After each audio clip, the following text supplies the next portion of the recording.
தாவேக்காவினரால் தாக்கப்பட்ட பொதுமக்கள் அப்படின்னு 2 பேர் ஹாஸ்பிட்டலைஸ் போறாங்க. அவங்க வந்து தடதடன்னு உள்ள வந்தாங்க. உங்க பேர் என்ன, போன் நம்பர் என்ன, இது தாக்க ஆரம்பிச்சாங்க. அப்படி உலகத்துல எங்க நடக்குமான்னு தெரியல. முன்பகை இல்லாத இடங்கள்ல யாராவது உள்ள போய் தாக்குவாங்களா அப்படின்னு கற்பனை பண்ணி, இது வந்து லாஜிக்கே இல்லாமல் வந்து என்னுடைய போன் நம்பர் கேட்டாங்க, இப்ப என்ன மாட்டேங்க சொன்னாங்கன்னு வேற விஷயம். அவங்க 2 பெண்கள் பேட்டி கொடுக்குறாங்க. தடதடன்னு உள்ள வந்தாங்க. உள்ள வந்து பேர் என்ன, ஆதார் கார்டு என்ன, ஜிபே நம்பர் அப்படி கேட்டாங்க. தாக்க ஆரம்பிச்சாங்க. ஏதாவது லாஜிக் இருக்குதா அப்படின்னு தெரியல. தாவேக்காவினர் போகும்போது அவர்களை பின்னாடி வந்து அடிக்கிற தாக்குற விஷுவல்ஸ் கண்கூடா பாக்குறோம். அப்புறம் வந்து தாவேக்காவினருக்கும் பொதுமக்களுக்கும் தாவேக்காவினர் வந்தாங்கன்னா பொதுமக்கள் ஏன் தகராறு பண்ணணும்? தாவேக்காவை வந்து என்ன செய்வாங்க, தாவேக்காவுக்கு ஓட்டு போடுங்க, விஜய்க்கு ஓட்டு போடுங்க சொல்ல போறாங்க. என்ன விஜய்க்கு மட்டும் ஓட்டு போடல, வீட்டை அப்புறம் உடச்சு சொல்ல போறாங்களா? அப்படி சொல்லிடுவாங்களா? அது சொல்லுவாங்க. என் வீட்டில் வந்து எல்லாரும் சொல்லுவாங்க, திமுக சொல்லி கண்டிப்பா ஓட்டு போடுங்க, கண்டிப்பா ஓட்டு போடுங்க.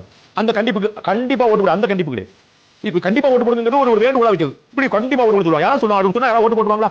ஏதாவது அந்த நெரேட்டிவ் செட் பண்றது ஏதாவது லாஜிக் இதுதான். ஒரு படம் செட் பண்ணா கணக்கு வரும்ல, அதுல எந்த விதமான ஒரு நியாயமும் இருக்கிற மாதிரி தெரியல. தாவேக்காவினர் தாக்கப்படுறத விஷுவல் பார்க்க, தாவேக்காவினர் தாக்கப்படுறாங்க விஷுவல் இருக்குது. அவங்க பின்னாடி போறாங்க, காவல்துறை வந்தாங்கன்னா அவங்க பின்னாடி வந்து குத்துறாங்க.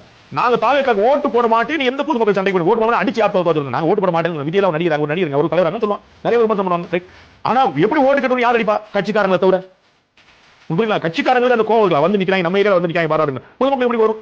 எல்லா கட்சிக்காரங்களும் எல்லா வீட்டுக்கு வராங்க. எல்லா கட்சி எப்படி எதிர்பார்த்து யார் எங்க தாக்குறாங்க? ஜனநாயகத்தினுடைய குரல் நெசுக்கப்படுது அப்படின்னு விஜயோட கருத்து நான் ஏற்கிறேன். இது வந்து நியாயம் இல்லை. இது வந்து ஓட்டு கேட்டு வருபவர்களை சர்வே பண்ண வர்றவங்களை 4 இடத்துல விசாரிக்கிறவங்கள வந்து தாக்குதல் நடத்துறது சரியில்லை, ஏற்க முடியாது. அது எந்த கட்சிக்காக இருந்தாலும். எப்படி திரு பொன்முடி அவர்கள் வெள்ளத்தின் போது போகும்போது அவர் மேல மையடிச்சு களிமண் பூசினா ஏற்க முடியாது, யாராவது ஏற்க முடியாது.